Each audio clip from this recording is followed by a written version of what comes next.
चला तर राम मंडळी, सर्वांचं स्वागत आपल्या वेदळ कट्ट्यामध्ये. आणि आज पाहता असाल याच ठिकाणी पुण्यामधून जिथे मी राहतो तिथून जात होती बाळूमामाची पालखी. रात्रीचा तुम्ही व्हिडिओ बघितलाच असाल. मग काय दर्शन घेतलं आणि निघालो आपापल्या घराकडं जात असताना तुम्ही खाली जर पाहत असाल तर भरपूर असा भंडारा या ठिकाणी पडलेला आहे. लोक अजून बी दर्शनासाठी जात आहेत. आणि या ठिकाणी पाहू शकता आपण बाळूमामा होळकरवाडी या ठिकाणी सुंदर पद्धती बॅनर वाचायली ही आपली गाडी. मग काय मोबाईल असं धरून दाखवतो म्हणलं तुम्हाला जरा माझा चेहरा. अतिशय छान पद्धतीने बघा गाडीची चावी हात ऐकल्या की शात ऐकच काढावं.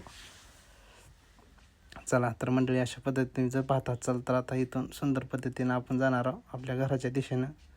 जी की आता ते पाहू शकता ही आपली गाडी आहे. आपली म्हणजे आमच्या ताईची गाडी आहे. तर अशा पद्धतीनं गाडी इथे घेऊन मोबाईल धरतो ऐकल्या हातात. कसं आहे, जमलं का नाही? जमतेच. अतिशय छान पद्धतीनं बघा गाडीवर बसला होता. मोबाईल बंद करावं लागते असं काही वाटलं. चला बंद करतो मोबाईल. हां चला तर मंडळी योगा इकडून गाडी घरी लावून पुढल्या साईडनं बोळातून इकडं आला. कारण तुम्हाला दाखवा मला समोरून, तुम्ही तर भेटल तो मागून.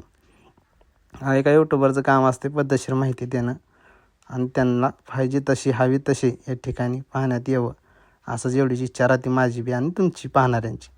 मग काय तुम्ही जर पाहता असाल तर अतिशय जोरदार असा जल्लोष या ठिकाणी चालू आहे आणि तेच त्यांच्या नादात त्यांनी एन्जॉय करत आहेत. बाळूमामाला निरोप या ठिकाणी देत आहेत, कारण बाळूमामा आता दुसऱ्या ठिकाणी त्यांच्या निवासस्थानी जाणार आहेत.